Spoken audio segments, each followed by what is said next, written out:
Shalom saudaraku yang dikasih Tuhan. Kembali kita akan melanjutkan pelajaran The Secret of 3 Yohanes, saudaraku. Di surat Yohanes yang ketiga ini kita akan pelajarin 15 ayat. Nah, hari ini kita belajar satu ayat dulu. 3 Yohanes 1 ayat yang ke-1, yaitu tentang salam pembuka. Bagian pertama, salam pembuka. Saya akan bacakan dalam terjemahan King James Indonesia, berbunyi demikian.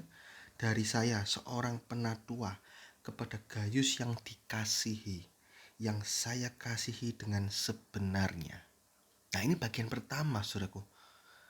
Berisikan salam Rasul Yohanes secara jelas ditujukan kepada Gayus, tokoh Gayus. Nah, tokoh ini tidak dijelaskan secara terperinci latar belakangnya. Kita tidak bisa simpulkan apakah Gayus ini sama dengan Gayus yang ada di Kisah Para Rasul 19 ayat yang ke-29, Kisah Rasul 20 ayat yang ke-4. Tidak bisa disimpulkan, saudaraku, karena tidak ada bukti-bukti yang jelas. Atau di Roma 16 ayat 23 itu juga ada kata Gayus, atau di 1 Korintus 1 ayat 14. Nah, jadi saya bingung. Ya, belum dibuka juga. Cuman hal yang jelas yang bisa kita pelajarin, saudaraku, Gayus ini adalah orang yang dikasihi oleh jemaat dan tentu saja oleh Rasul Yohanes. Yang kepada Gayus yang dikasih siapa? Ya, oleh jemaat, oleh orang-orang menjadi beban pelayanan Rasul Yohanes, teman-teman seiman. Nah, saudara-saudara seiman. Dan ini yang saya kasih, Rasul Yohanes menunjuk saya kasih dengan iman, ya, dengan sebenarnya. Nah, ini Gayus, saudaraku, ya. Rasul Yohanes, saudaraku, di sini disebut dari saya seorang penatua. Nah, ini seperti tulisan dalam surat 2 Yohanes. Nah, ini bisa merujuk bahwa dia pernah digembalakan di gereja tujuan dia menulis surat ini kepada Gayus, ya. Atau merujuk bahwa dia adalah tua-tua gereja mula-mula, penatua gereja mula-mula. Nah, hal yang paling tepat, tafsiran yang paling tepat sesuai surat 2 Yohanes, Rasul Yohanes merupakan tua-tua gereja mula-mula. Galatia 2 ayat yang ke-9. Jadi dari saya, Yohanes, seorang penatua. Saya ini tua-tua gereja mula-mula. Dia menyebut dirinya itu dan dia bertindak, bersikap sebagaimana apa yang dibebankan Tuhan dalam dirinya. Jadi orang beriman harus menunjukkan jati dirinya. Apa? Kasih. Jadi diri Kristen, kasih, pengampunan, cinta Tuhan, cinta jiwa-jiwa, hidup sesuai firman Tuhan.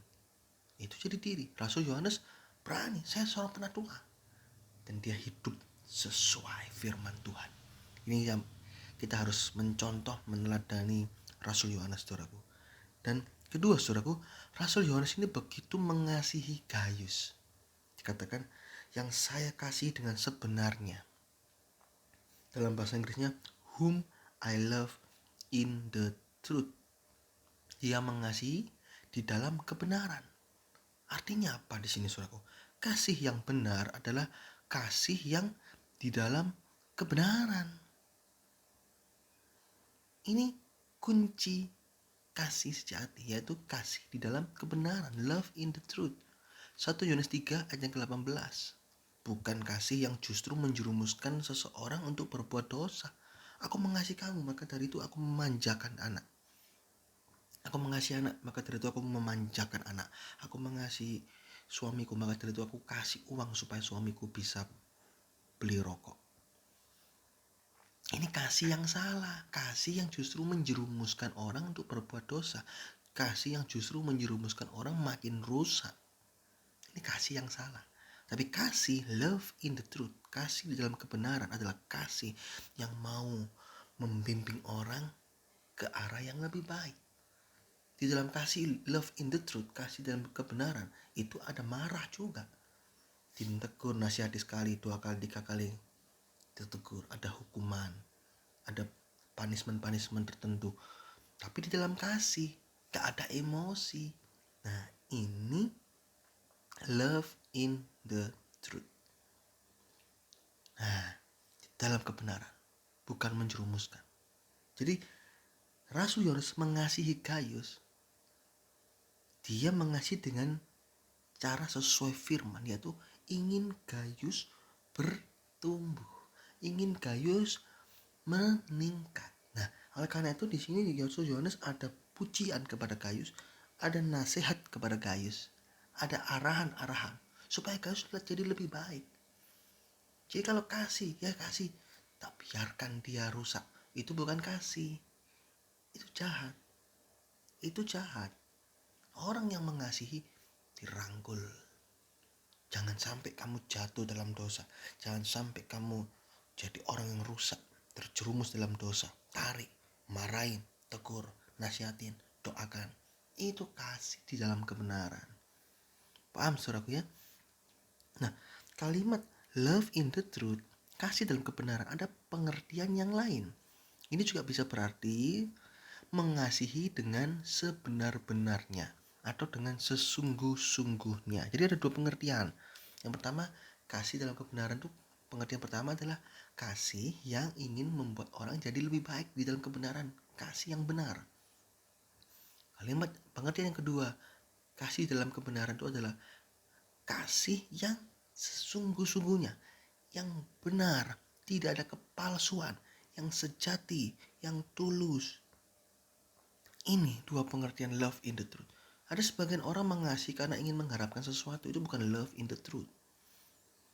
Di dalam Tuhan, kasih itu korban, kasih itu tidak mengharapkan sesuatu. Sudah bisa baca sendiri dalam 1 Korintus 13 ya, 1 Korintus 13 itu ayat 1 sampai 13 itu banyak sekali bicara tentang kasih, saudaraku. Harus tulus, bahkan rela korban untuk memberkati orang lain. Itu kasih. Jangan ingin harap kembali, mancing, itu bukan kasih. Kasih itu korban. Nah, Gaius, saudaraku, ini dipuji oleh Rasul Yohanes karena pribadinya yang hidup dalam kebenaran, pribadinya yang membawa berkat bagi banyak orang. Hal ini bisa dilihat di dalam ayat yang kedua sampai yang ke-8. Nah, di surat Yohanes yang ketiga ini sebenarnya ada 3 tokoh yang disorot oleh Rasul Yohanes. Yang pertama Gaius, itu tujuan surat itu Gaius. Kedua Diotrephes, dan ketiga Demetrius. Gaius dan Demetrius dipuji, sedangkan Diotrephes ditegur. Ini menunjukkan bahwa kasih itu tidak membiarkan sesuatu yang jahat masuk. Ini yang dinamakan love in the truth, kasih di dalam kebenaran. Tegas, kasih itu membuang yang jahat sehingga bisa bersama-sama lari masuk surga. Itu kuncinya.